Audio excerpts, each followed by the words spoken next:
What's going on, everybody? It's FREEDO here for your Overwatch. Nate Nanzer, commissioner of the Overwatch League, did a Reddit AMA, and there's a few juicy bits of information that I wanted to share with you. Something that I think every player of Overwatch can get excited about is that it seems that there is definitely going to be tie-ins to incentivize players to watch the Overwatch League. A Redditor asked, will we be able to earn Overwatch League tokens by watching tournament streams of Overwatch League? Nate Nanzer didn't give a definite yes on this, but based upon what he says, without a doubt, it looks like there's going to be something for us to be able to consume and get rewarded for watching the streams. He says, we are currently thinking about ways to reward our fans for engaging with the Overwatch League. No details to share at this point, but we are very aware of what other games do in this regard and are considering our options. So what this sounds like to me is that they're definitely going to add something, but it hasn't been decided yet. The issue is the preseason starts tomorrow, so it seems like anything in this regard is only going to be going live for the actual season, which starts in January. One example of this that I know CSGO does is that during a match, a random drop for a cosmetic crate will be sent out like a lottery to all of the viewers. And as well, other games allow you to work towards unlocking cosmetics by simply watching the streams themselves. So there's a few ways they could go about doing this. What way do you think would be the most beneficial? Would you like to see random drops? Or perhaps you could get like a viewer XP reward and gain in-game experience by watching the streams? Or even if that was its own separate RPG system in order to work towards the Overwatch League tokens that eventually buy you skins in effect? Either way, something like that would be really cool, and it seems like we're definitely going to get something in that regard. Another user asked Nate Nanzer about streaming restrictions for the pro players involved with the league, and this Redditor stated that Seagull had wanted to do variety streams and asked Nate if that could be a thing. Unfortunately, Nate gave us a bit of a non-answer here, one that he even went back and edited after the fact, saying that he wanted to remind everyone to not take things you read on the internet as fact, unless it's from himself or someone else on the team there. He said, we had great conversations with our players about all league rules and policies, and I'm confident that you'll be able to engage with your favorite streamers from the league in the way that you are used to engaging. Of course, I'm chuckling here because this is an incredibly wordy reply, in the way that you are used to engaging. So are you basically saying Seagull can't stream other games, which is fine, I think. Other games do this when a player is locked up into a league. It kind of makes sense that you're not allowed to stream other games because obviously you're supposed to be representing Overwatch. It's a conflict of interest. So it's almost as if he's saying, well, you can enjoy Seagull streaming what you're used to him streaming, which kind of bypasses the point of what he was asking here. But Nate did go back and edit this and apologize for being cagey, and says, based on feedback from teams and players, we may be making adjustments to some of our official rules and policies. As soon as they're finalized, we'll be giving them to the players and teams, then making the rules public and available on overwatchleague.com. Now, he mentions Jake in this post, which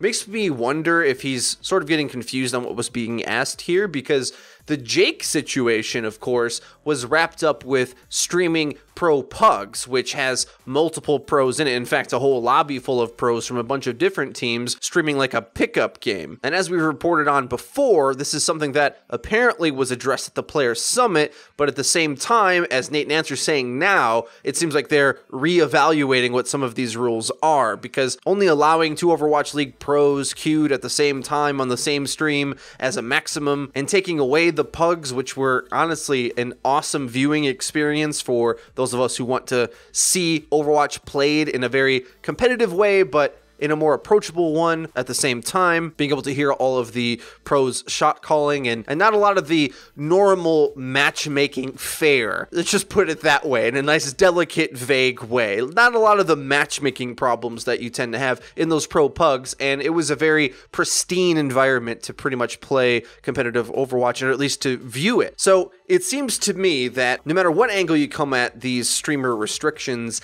they seem subject to change. And although we're going live with the preseason, it seems like their deadline for figuring this stuff out is more close to the actual season when things matter. The other things that got covered in this Ask Me Anything was some nitty-gritty rule questions. I'm not going to go over those. If you're interested, check it out and you can go read for yourself. But what I will cover is a few bullet point notes. Rapid fire. Going live with the preseason is also the gear store for the Overwatch League. So you can support your favorite team IRL. That Soul Dynasty shirt looks legit, but I also got my eye on that Dallas Fuel hat. Maybe I'll just get the Overwatch League jacket and look like Nate Nanzer himself, or a wannabe version at least. For those of you who are interested in following and keeping up with the Overwatch League via cell phone, the app is set to go live in January, which is when the main season goes live. Nate gets asked if there's going to be a recap show, and the answer is yes. There'll be a preview show on Tuesdays and a recap show on Sundays, but those start in January with the regular season. They're going full-on ESPN style with this one, which is cool. Makes the Overwatch League feel a bit more like a traditional sport. Other things Nate covered were a quite impactful question to the league was asked about mid-season pickups, which is something that I think I'm going to stress